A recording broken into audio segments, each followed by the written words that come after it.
gonna get started here. Okay, so I have written down the problem in advance, so I'll just read the problem statement really quick and then get into the problem. Three forces are applied to the machine component ABD as shown. Knowing that cross-section containing point H is a 20 by 40 millimeter rectangle, determine the principal stresses and the maximum shear stress at point H. So first thing I'm going to do, just get a piece of paper here, is redraw this problem where the cut is made at H and draw in the reaction forces and reaction moments, as well as redrawing the loads all at this one point so that we can simplify the analysis. So let's do that real quick here.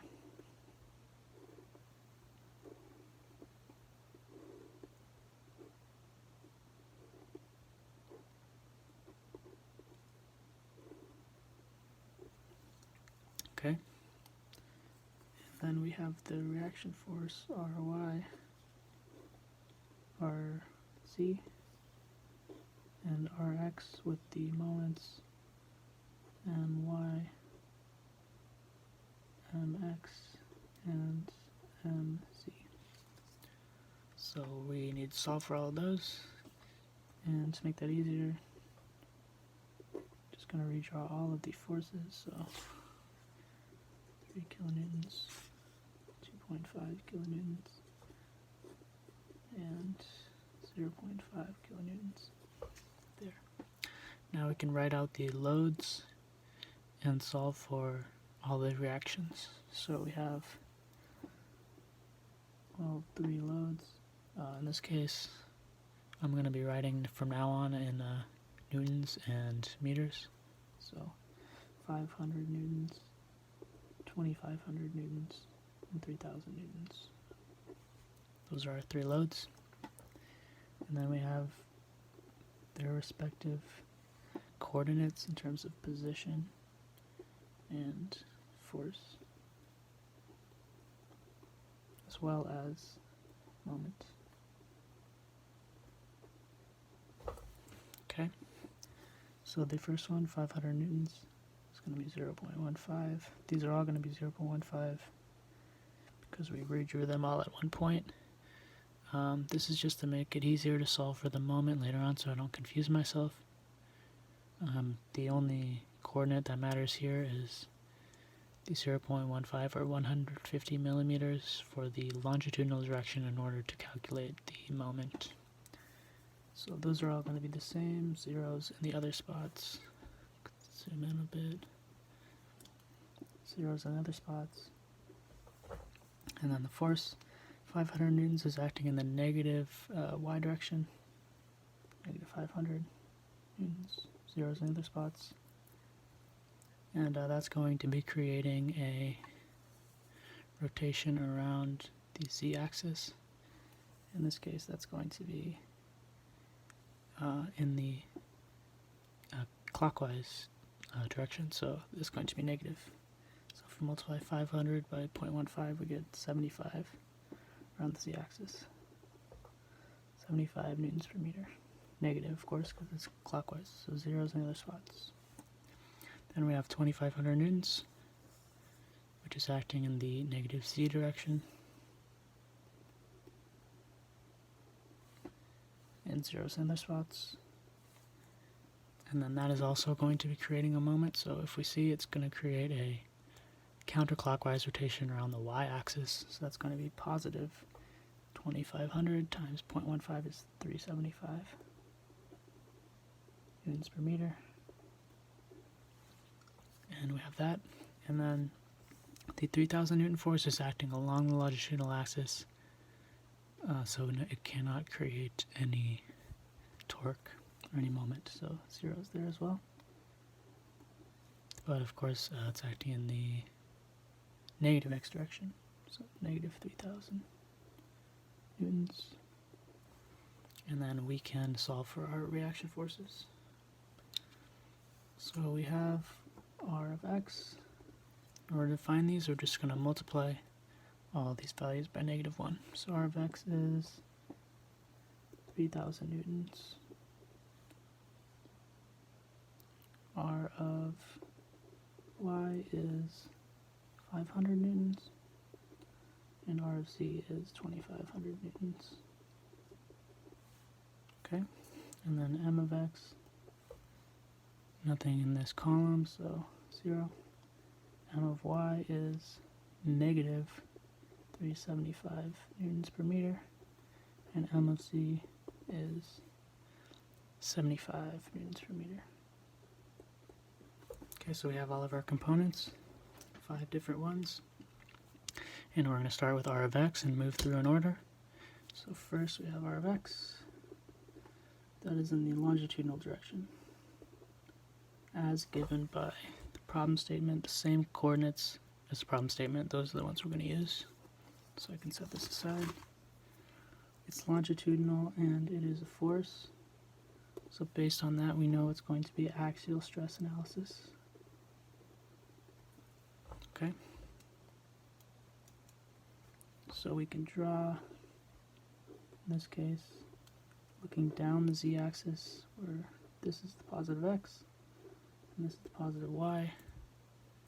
In that case, R of x is acting to the right in the positive x direction.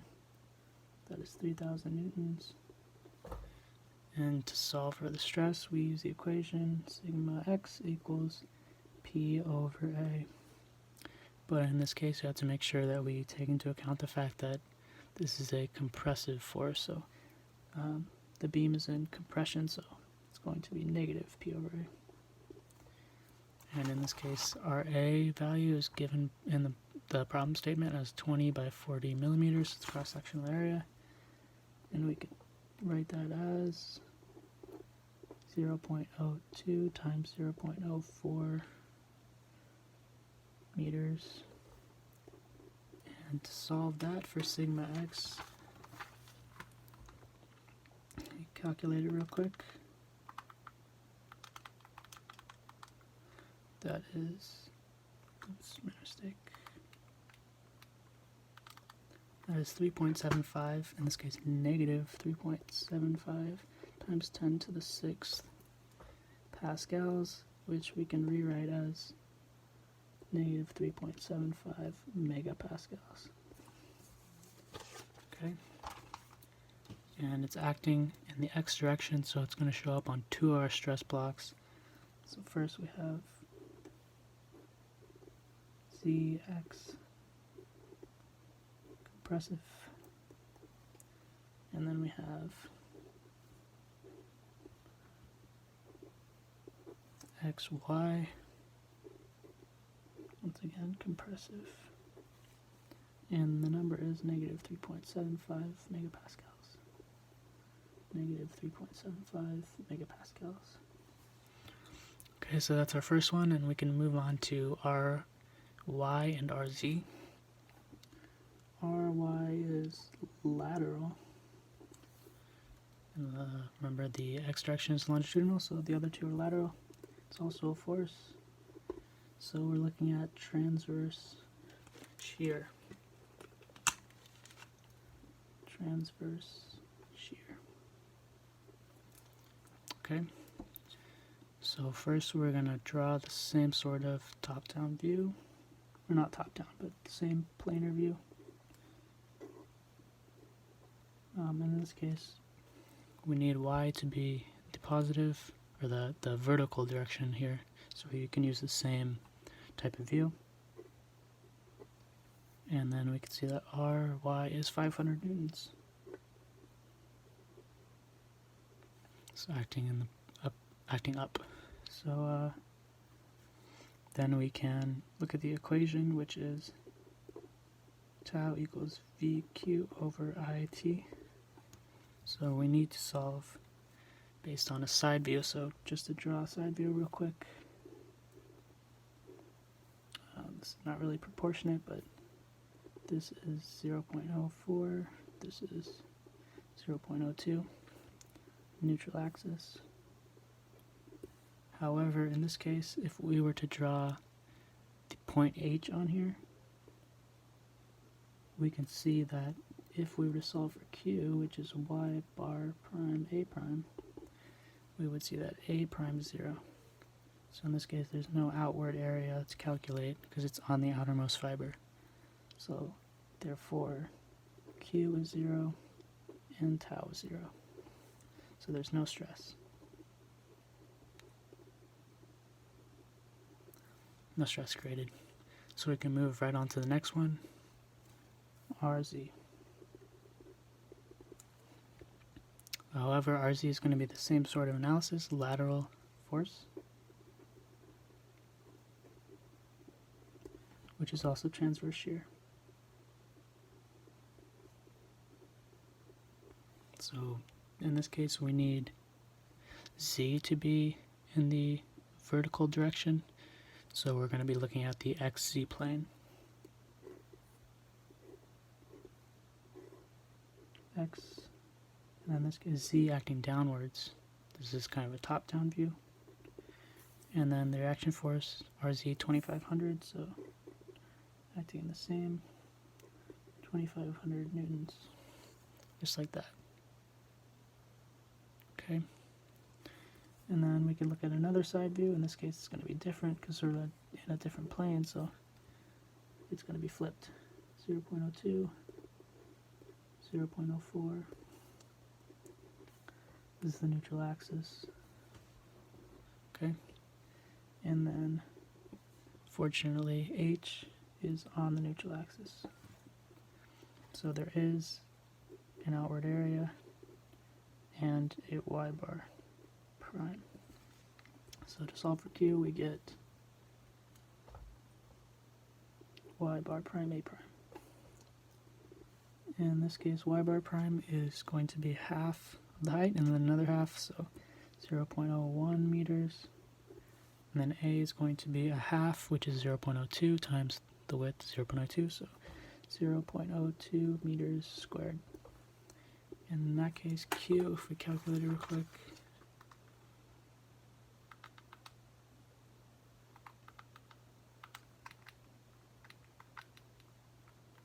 it's going to be 4 times 10 to the negative 6 meters cubed.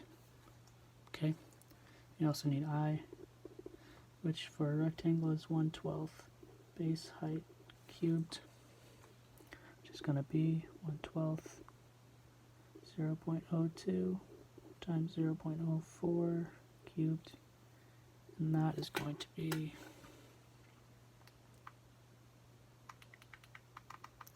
second 1/12, oops, 0.02 times 0.04 cubed is 1.06 times 10 to the negative 7th meters to the 4th.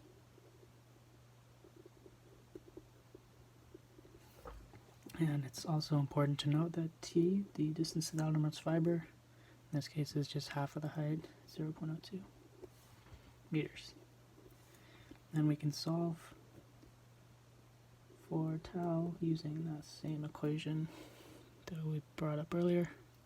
VQ over IT is equal to 2500 newtons times 4 times 10 to the negative 6 meters cubed over 1.06 times 10 to the negative 7 meters to the 4th times 0.02 meters. And we'll also go ahead and calculate that.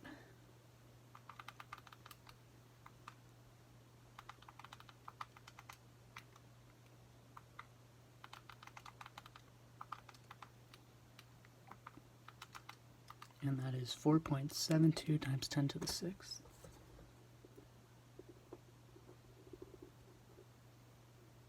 Pascals, of course, and we can once again rewrite it as 4.72 megapascals. So again, should make this clear, it is in the XZ direction. So we only have to draw one stress block, and it's going to be this type of stress block. Okay, Z, X, and it's going to be positive, so positive X, positive Z, and that is 4.72 0.72 megapascals. Okay, so we finished with all of the reaction forces, and we can move on to the two reaction moments. I'm going to use another page, a completely new page, so that I can just refer to this more easily.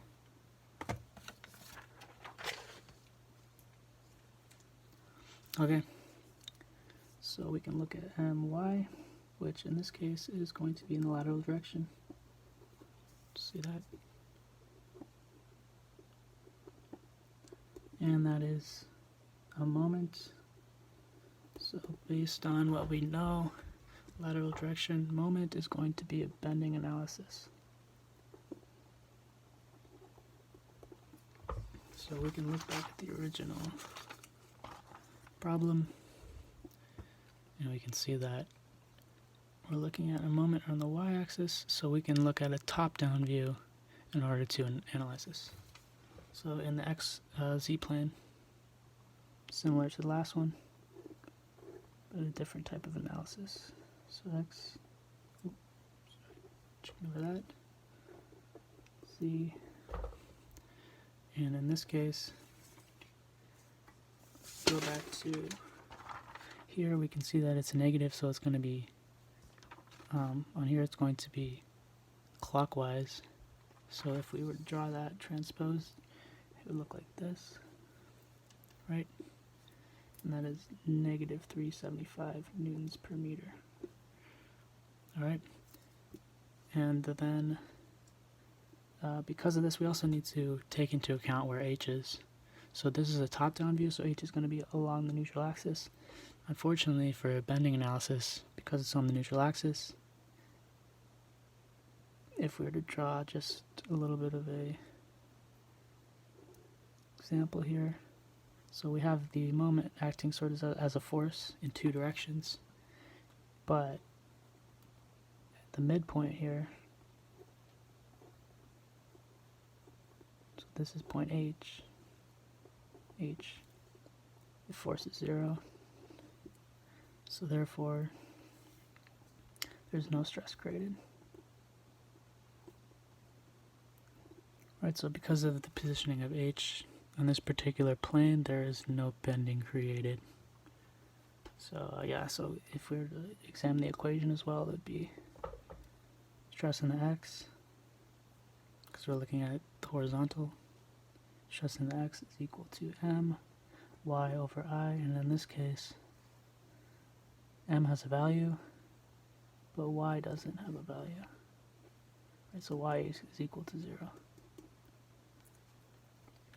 Because it's right along the center there, there's no force being pushed on this particular point.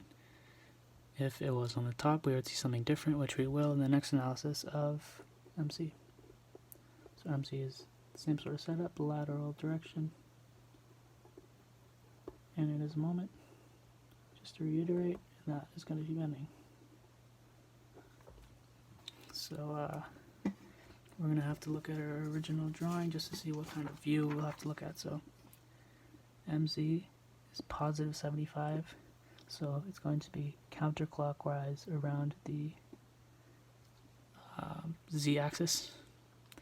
So in order to draw that, we can use a y-x plane, or the xy plane. So draw that again. In this case, x, y.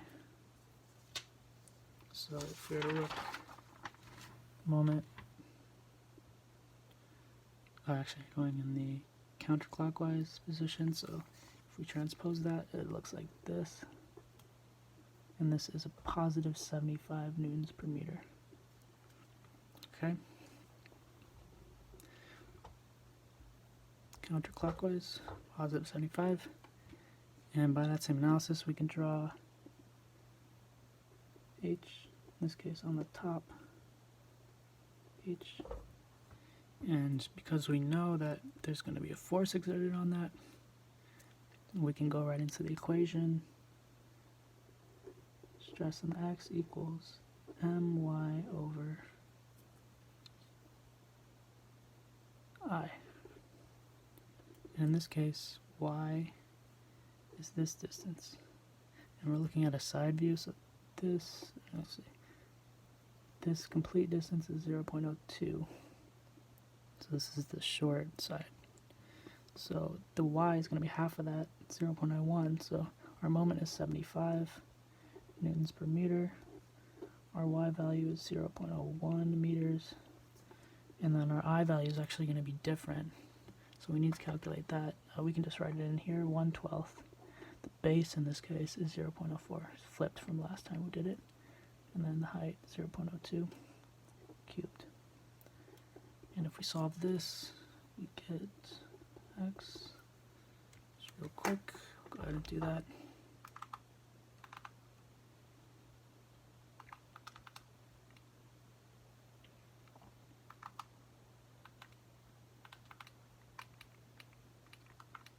Make sure not to make any mistakes here.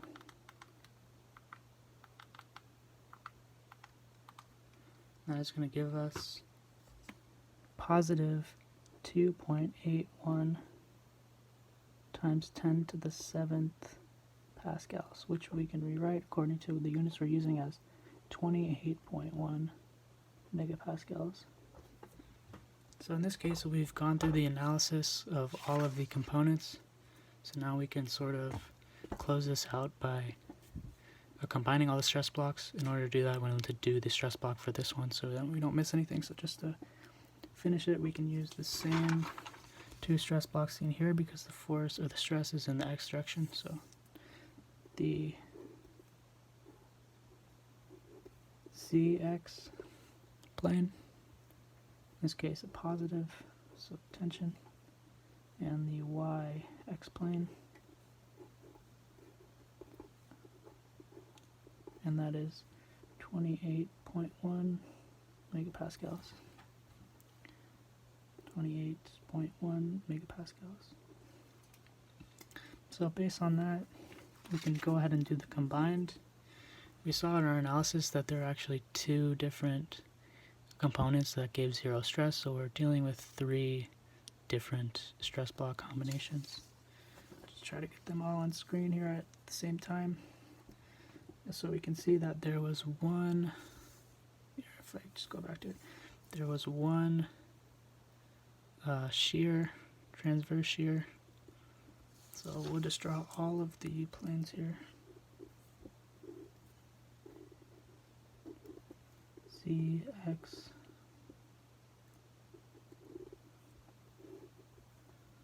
XY, as well as, what is the other one? The Z.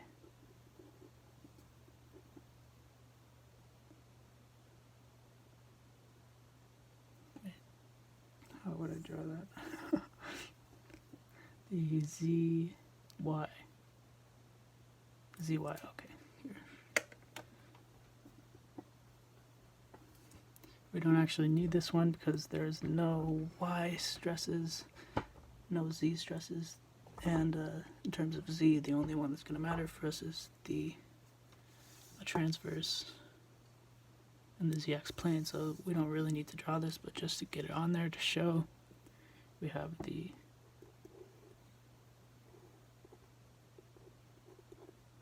ZY.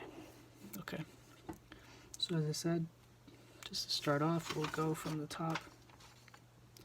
We have a negative X stress as well as a positive X stress. So that's two of our three. We can add those together really quick. 28.1 plus negative 3.75 is going to give us 24.35. So that's in the X direction. 24.4 megapascals.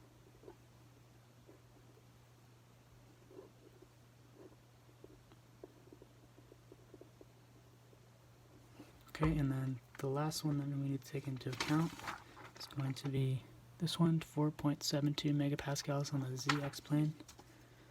So positive X, positive Z, 4.72 megapascals.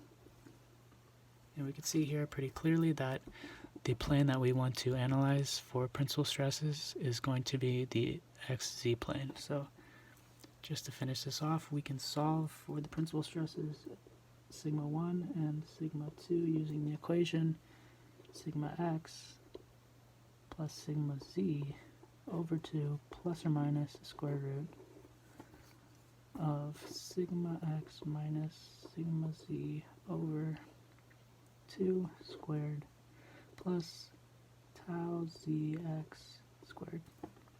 In this case, sigma z is 0, so we can simplify that as sigma x over 2 plus or minus the square root of sigma x over 2 squared plus rho x z squared.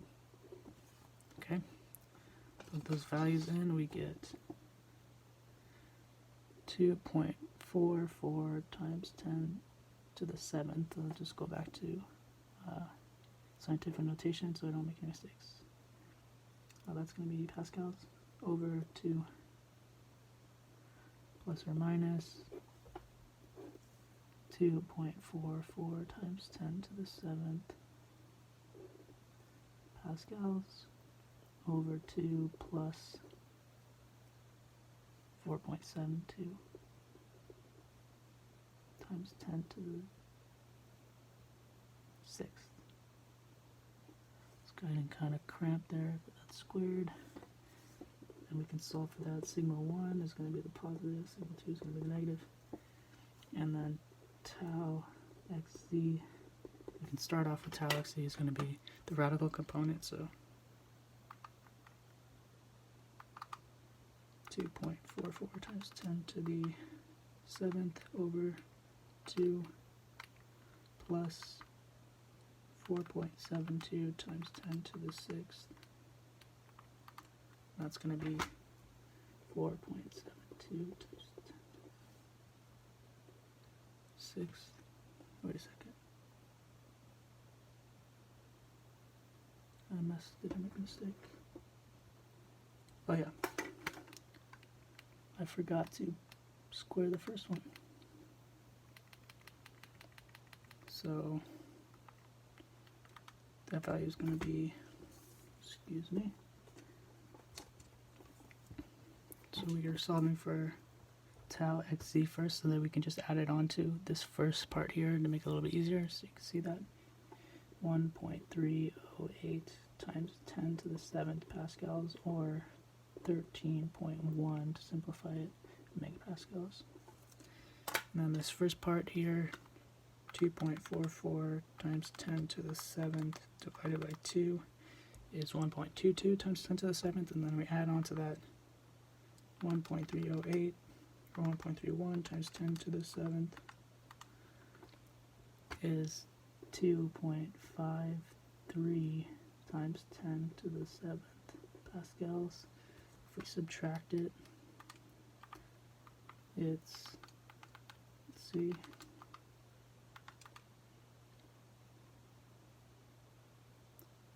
it's going to be negative 8.82 times 10 to the 5th pascals,